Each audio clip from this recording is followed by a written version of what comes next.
roughly 3.5 inches for this scope. Now, if you're uncertain what eye relief is, it's basically the distance that your eye needs to be away from the scope or the ocular lens right here.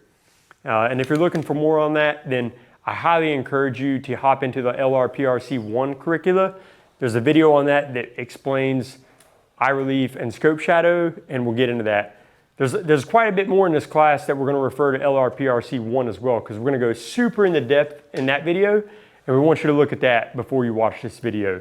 Setting up the optic is highly important. So we're going to start with our link to pull, then we're going to mount our optic to where it's not on the forward rail, but it's up on the upper, and we got proper eye relief, meaning our eye distance from the optic, with a little bit of scope shadow all the way around. The next thing that we're going to consider is the placement of our sling. And as you see, I've got my sling here, and I've got my sling here.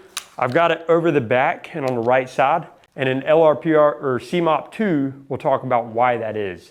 And realistically, it comes down to if you're going from shooting off your dominant side to shooting off the left side, you need all the sling that you can get, otherwise you're choking yourself out. So I put it here. I put my sling forward. Some people put it further back. I put it forward as a stopping point. So when I run my hand forward, my thumb, just like on a pistol, if you've seen pistol core, my thumb is aiming at the target. So I drive the rifle to my target with my thumb. And as you see, I'm not even looking at the optic, but if I'm pointing at something with my thumb, I can probably hit it if it's pretty close range, within 30 yards or so. Also, I have a pressure switch that works my PEC 15, my IR illuminator and IR laser. My thumb is pointing at the target, and I can work my pressure switch simultaneously. From here, I go back to my sling. There's a few ways you can set up your sling. You can have your hand under it to where it's got points of contact over your forearm and on your tricep, or you can go over it like this. Now, if you go over it like this, the pros are you can pop out of it and get it off quicker. But if you go under it, you got different pros and cons, where you've got more surface contact on this, but it's a little bit difficult to get off. You got to kind of swim out to get out of that sling. So it's different pros and cons. But when I'm using my sling, I like to push forward, and I have sling tension on my back. If there's no sling tension, i.e. if my sling is loose, then it's not helping me out. So I know that when I'm getting to the prone, my sling is loose. When it's all the way tight, I have good sling tension. It's tight on my shoulder, tight on my body, and it helps pull that gun into my body, especially my shoulder. There's a lot of different things you can do, as Bobby said. I can swap out stocks. I can swap out pistol grips and triggers and rails. And at the end of the day, it just comes down to what you're trying to do with your rifle. I've got a bipod right here, and this bipod mounts to Arca rail or Picatinny rail. So if I wanted to zero this gun, I could mount it to my Picatinny rail. Or if I wanted to be the designated marksman in my team and engage targets with precision at further ranges, typically out to 500 and 600 yards, I could do that very easily with this rifle. I could easily add a suppressor onto it and make it a recce rifle or an SPR, depending on who you are and who you're talking to. It's going to depend on what classification it is. For me, at the end of the day, I don't really care what it's called. I just build my gun to accomplish my task. So I'm going to take this back off now, and we're going to move into the next thing. Again, if you have questions about anything that we're talking about, drop it in the comments. We'd love to hear from you. We'd love to get back to you as well. Grip and stance. All right, let's start off by looking at this picture right here. Grip and stance. The first thing that I want to call out is the fact that his elbow is down and tight to his body. For some reason, we see it all the time where shooters present their rifle on target. Try to do this where I'm not aiming at nobody. And they get their elbow way up here like this.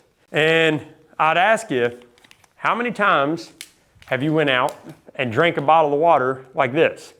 Do you drink it like this, or do you keep your elbow down and you drink it like that? You probably do the later of the two, where you keep your elbow down. And when we're talking about shooting, a lot of it comes down to bone support, muscular relaxation, and natural point of aim for a fundamental marksmanship. Keeping your elbow down is not only going to relieve tension on your muscles, but it's also going to make you a more difficult to hit target. Whereas if I've got my elbows out, I've got more surface area that the enemy could hit. If I tuck it down, I'm resting my arm on my body, and it's easier to keep that nice and tight and concealed. Less chance of getting hit. And then look at his left hand.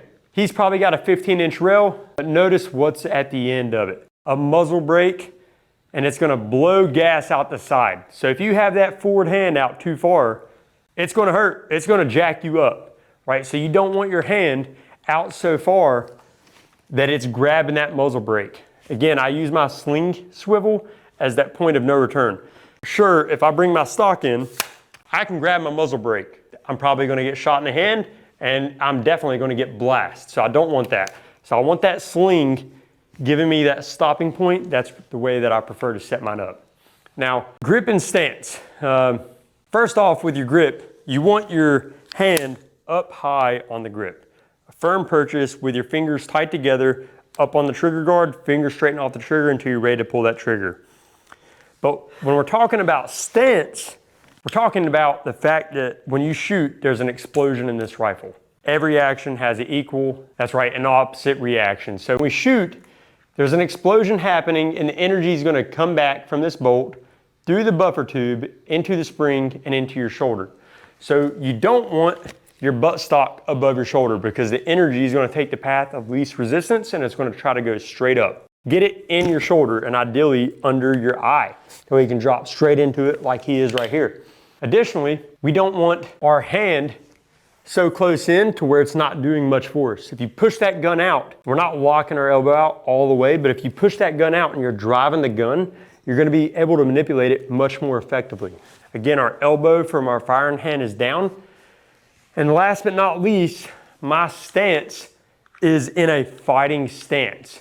I'm not just shooting and preparing for the energy of the rifle and the bolt coming back my shoulder. I'm anticipating getting bumped or getting hit or getting punched in the face by whoever I'm shooting at. If they're shooting at me, I'm gonna anticipate that they're gonna run into me and also hit me. So I don't wanna be in a stance with my feet tight together. I wanna get them spread out in a fighting stance, and I wanna lean over slightly over the belt to get my center of gravity slightly forward. This is extremely important because a lot of times what we see is people start out like this, and then they'll start shooting and walking, and then eventually they'll be standing straight up and walking with a backwards lean. And if you get bumped, you're gonna fall over, and it's not gonna be a pretty day. So center weight slightly forward, get your hands out, drive the gun with either your thumb or your finger, and you don't want that hand out so far that it's getting blast on it, but you wanna be able to manipulate your weapon components and drive that gun efficiently.